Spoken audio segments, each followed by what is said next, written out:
Hello students, मेरा नाम है मयंक रावत और मैं अपने यूट्यूब चैनल में आप सभी का स्वागत करता हूँ। तो लास्ट लेक्चर में बच्चों ने क्या पढ़ा था कि हमने मतलब इंट्रोडक्शन पार्ट पढ़ा था। उसके बाद हमने फिजिकल प्रॉपर्टी ऑफ मेटल्स पढ़ा, जहाँ पर हमने ये देखा था कि आपके जो मेटल होते हैं उनकी जो सरफेस होती है वो शाइन करती है, उनमें मेटालिक लस्टर पाया जाता है, वो सोनरस होती है, वो हीट एंड इलेक्ट्रिसिटी को पास करती है। उसके बाद they are hard in nature, वो कैसी होती है, हार्ड होती है। उसके अलावा और क्या देखा था हमने बच्चों कि वो मेलिएबल होती है एंड डक्टाइल होती है।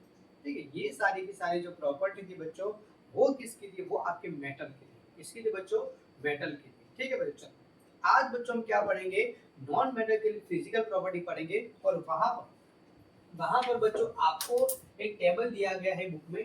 ठीक है, टेबल दिया गया है बुक्स में, वो जो टेबल है उसको समझने का प्रयास करते हैं। ठीक, दूसरी बात, आपकी जो नॉन मैटर होती है वो जो होती है वो जनरली सॉलिड्स और गैसेस फॉर्म में होती है। आपकी जो नॉन मेटल होती है वो जनरली क्या होती है, सॉलिड्स या फिर गैसेस फॉर्म में होती है। आपकी जो ब्रोमीन होती है वो नॉन मेटल है, उसके बावजूद वो बच्चों कौन से है आपके नॉन मेटल, उसके बावजूद वो लिक्विड फॉर्म में होती है। कौन से बच्चों, ब्रोमीन। जो ब्रोमीन होती है बच्चों वो नॉन मेटल है, उसके बावजूद वो क्या कौन से फॉर्म में होती है, लिक्विड फॉर्म में होती है, रूम टेम्परेचर। ठीक है बच्चों, उसके बाद और कौन कौन से एग्जांपल है आपके नॉन मेटल के, carbon, sulphur, iodine, oxygen and hydrogen. Carbon, sulphur, iodine, oxygen and hydrogen. उसके बाद फ्लोरीन। ठीक है, फ्लोरीन, ब्रोमीन, आयोडीन। तो ये सारी की सारी जो है बच्चों क्या है आपकी नॉन मेटल के एग्जांपल। इसके एग्जांपल है नॉन मेटल के एग्जांपल। ठीक है बच्चों, वो सॉलिड्स एंड गैसेस फॉर्म में जनरली रहती है। चलो, उसके बाद बच्चों आपको जो टेबल दिया गया है उसमें यहाँ पर सिंबल दिया गया है।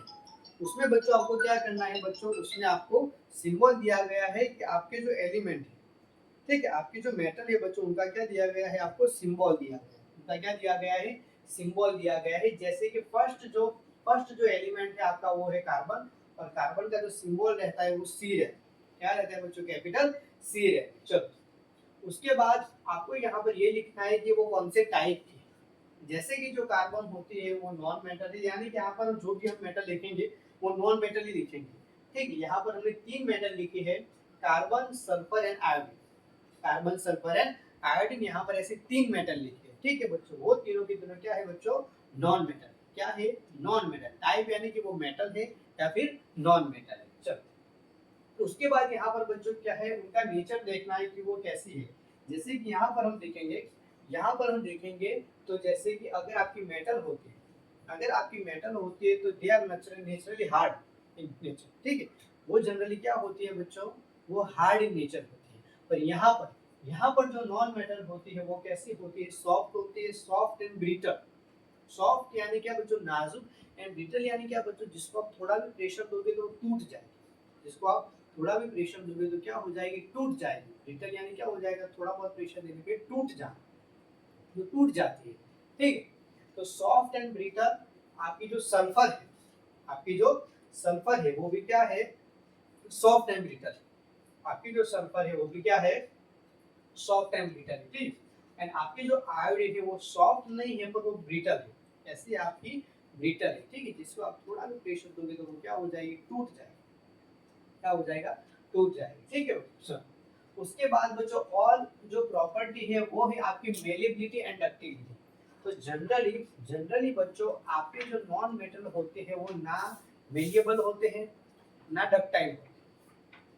ना उनमें मेलेबिलिटी देखी जाती है, ना उनमें डक्टिलिटी देखी जाती है। क्यों देखी नहीं जाती, क्योंकि होता क्या है बच्चों, मेलिएबल यानी क्या बच्चों, कि उनको जैसे आप पीटोगे, जैसे आप उनको पीटोगे तो पीटने के बाद अगर आप शीट बना सकते हो तो उसको मेलेबिलिटी कहेंगे।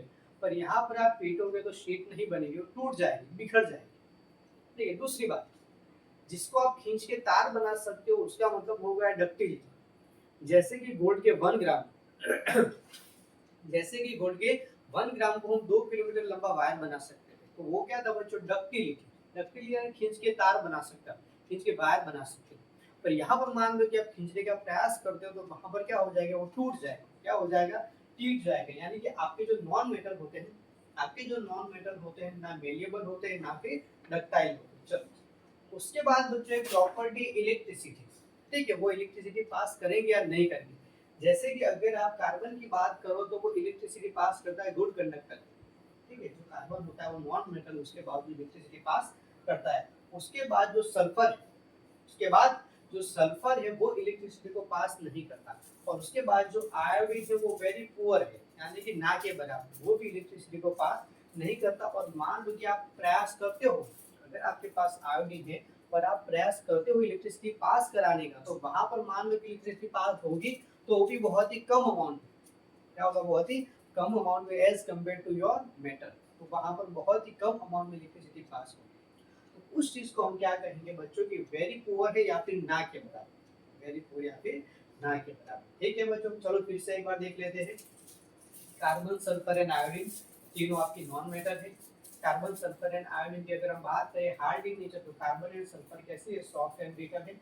और जो आयोडीन है वो क्या है आपका, आयोडीन जो है वो क्या है बच्चों, ब्रिटल, ठीक है, यानी कि थोड़ा बहुत प्रेशर देने पे वो क्या हो जाएगा, टूट जाएगा। क्या होगा, टूट जाएगा। वेलेबिलिटी एंड डक्टाइल की बात करें तो वहां पर कोई भी प्रॉपर्टी ऐसी देखी नहीं जाती। तो उसके बाद इलेक्ट्रिसिटी की बात करें तो जो कार्बन है वो गुड कंडक्टर इलेक्ट्रिसिटी को पास करेगा।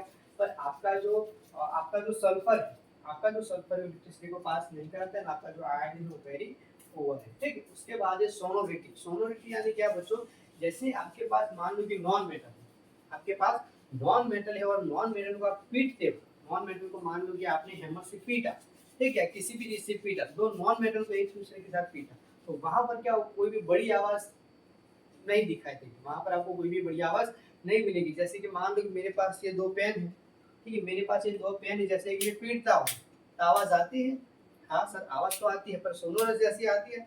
मान लो कि यहाँ पर मैंने मेरे पास एक थाली होता और एक चम्मच होता और ऐसे बजाता, तो कैसी आवाज आती है, समझ पा रहे हैं आप, वो आवाज गूंजती।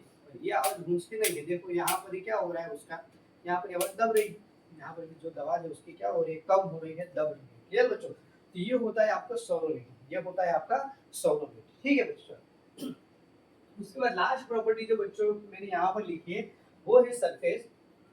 जैसे कि कार्बन होता है तो उसकी जो सरफेस होती है लस्टरस होती है एंड ब्लैक कलर की होती है। तो उसके बाद बच्चों यहाँ पर क्या होता है, जो सल्फर होता है उसका जो कलर जनरली येलो रहता है, वो डल रहती है, वो लस्टरस नहीं रहती। उसके बाद जो आयरन होता है वो भी ग्रे ब्लैक कलर का होता है, वो भी क्या होता है, लस्टरस होता है। ये क्या होता है, ग्रे ब्लैक कलर का होता है, उसकी जो सरफेस होती है वो ग्रे ब्लैक कलर की होती है। उसके बावजूद वो क्या होती है, लस्टरस होती है, यानी कि क्या होती है, वो शाइन, क्या करता है, शाइन करता है।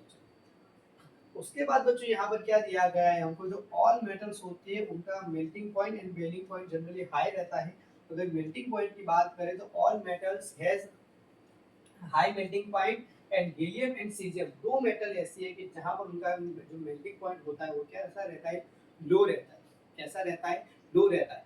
मान लो कि आपके पास गैलियम एंड सीजियम दो मेटल, गैलियम एंड सीजियम दो मेटल है, और मान लो कि आप अपनी हथेली पे रखते हो या पाम पे रखते हो, तो वो जो मेटल होगी वो क्या हो जाएगी, मेल्ट हो जाएगी। क्या हो जाएगी, मेल्ट हो जाएगी। यानी कि जनरली वो मतलब उसका जो मेल्टिंग पॉइंट होता है वो बहुत ही लो रहता है, यानी कि रूम टेम्परेचर भी वो लिक्विड फॉर्म में कन्वर्ट हो जाती है। जैसे कि आप अपने पाम पे रखोगे तो वहां पर भी वो किसमें कन्वर्ट हो जाएगी, लिक्विड फॉर्म में कन्वर्ट हो जाएगी। किसमें कन्वर्ट हो जाएगी, लिक्विड फॉर्म में हो जाएगी। यानी कि उनका जो मेल्टिंग पॉइंट है वो क्या है, लो है। गैलियम में सीजियम दो मेटल, ठीक।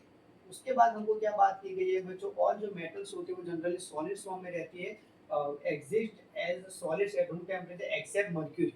मर्क्यूरी जो होता है बच्चों, ठीक है, जिसका यूज कहाँ पर होता है, तो जो थर्मोमीटर होता है, जो थर्मोमीटर होता है जिसका हम टेम्परेचर में यूज करते हैं, तो उस थर्मोमीटर में जो मर्क्यूरी होता है, जो लिक्विड होता है वो मर्क्यूरी का होता है, ठीक है।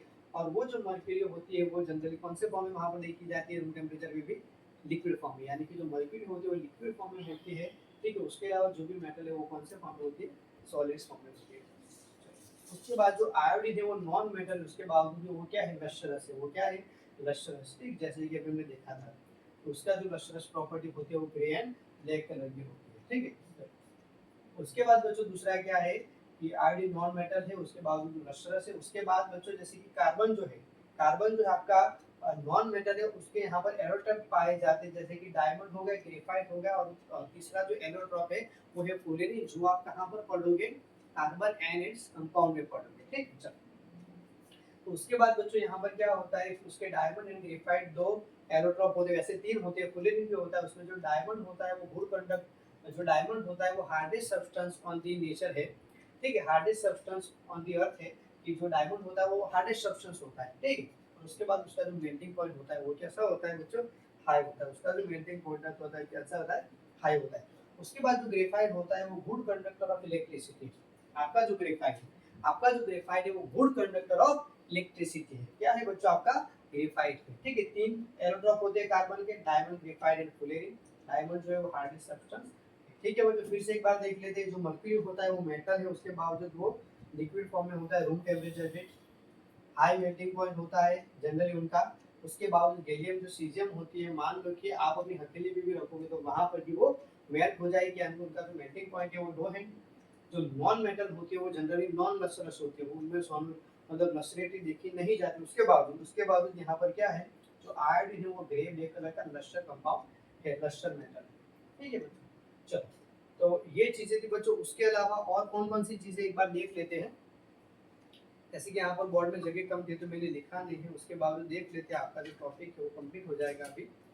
तो जैसे कि यहाँ पर हम देख सकते हैं, उसके अलावा बच्चों जो आल्कली मेटल होती है, जैसे कि लिथियम, सोडियम, पोटेशियम, जो आल्कली मेटल होती है वो भी मेटल होती है, उसके बावजूद आप उसको कट कर सकते हो, वो सॉफ्ट नहीं नेचर होती है।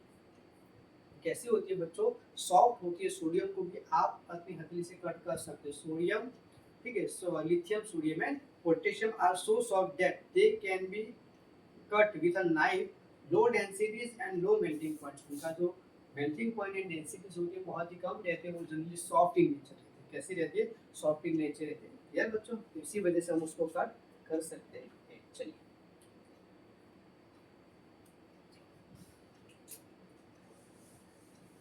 और बच्चों एक एक्टिविटी है आपकी, एक्टिविटी 3.7, वो एक बार देख लेते हैं, ठीक है, वो एक बार देख लेते हैं एक्टिविटी 3.7।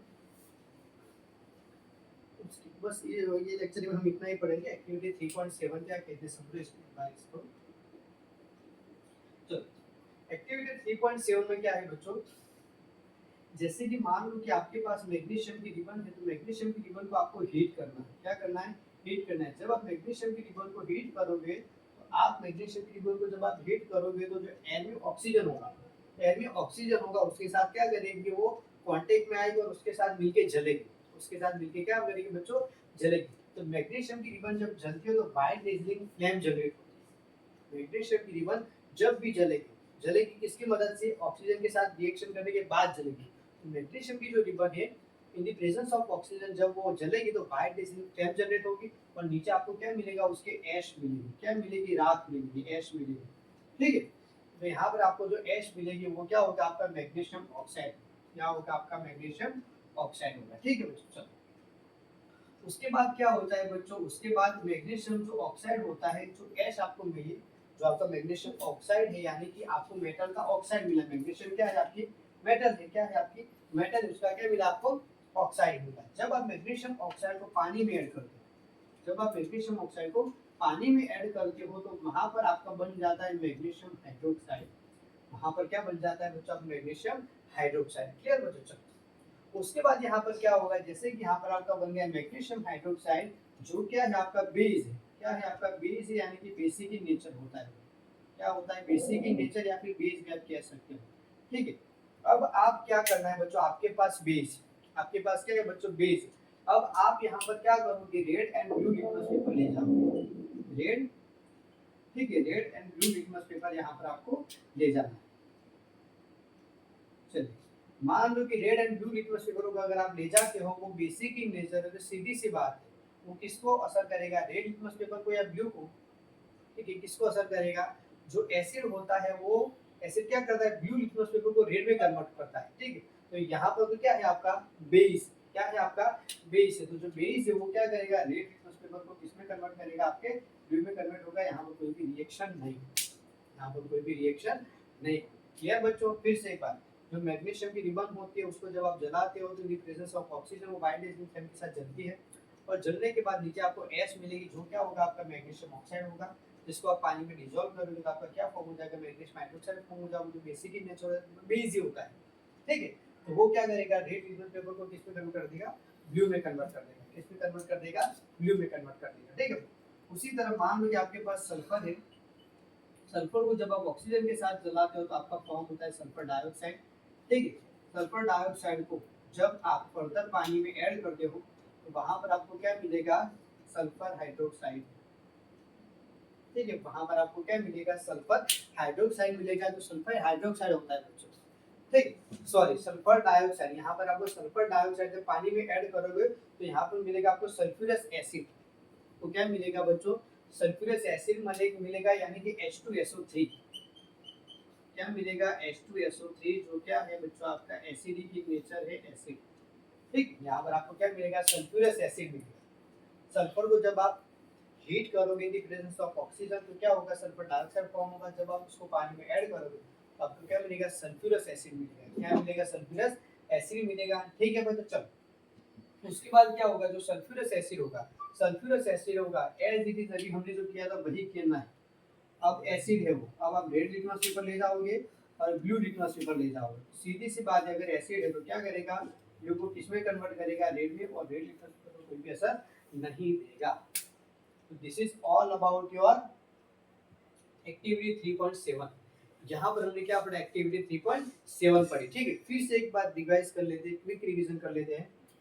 3.7 एक्टिविटी क्या कहती है? आपके पास मैग्नीशियम की रिबन है, उसको जब आप ऑक्सीजन के साथ हीट करते हो तो वाइट बेसिन फ्लेम के साथ हीट होती है और आपको नीचे जो ऐश मिलती है, राख मिलती है, वो किसकी होती है? मैग्नीशियम ऑक्साइड की होती है। मैग्नीशियम ऑक्साइड को जब आप पानी के अंदर डिसॉल्व करते हो तो आपको क्या हो जाता है? मैग्नीशियम हाइड्रोक्साइड हो जाए, जो क्या होता है? बेसिक इन नेचर होता है। ठीक है, क्या होता है? बेसिक इन नेचर होता है, बेस होता है। तो वो क्या करेगा? रेड लिक्विड को ब्लू में कन्वर्ट करेगा। ठीक है, सल्फर को ऑक्सीजन के साथ हीट करो, सल्फर डाइऑक्साइड मिलेगा, उसको पानी में डिसॉल्व करो, सल्फ्यूरस एसिड मिलेगा जो एसिड है, जो क्या करेगा? ब्लू लिटमस पेपर को रेड में कन्वर्ट कर देगा। ब्लू को किस में कन्वर्ट कर देगा? रेड में कन्वर्ट कर देगा। क्लियर बच्चों? तो बस यही था बच्चों physical property of your non metals, और यहाँ पर हमने एक एक्टिविटी देखी। ठीक है, तो बस इसी के साथ अगर वीडियो अच्छा लगा हो तो please like, comment and share करना मत भूलिएगा। ठीक है बच्चों, थैंक यू सो मच।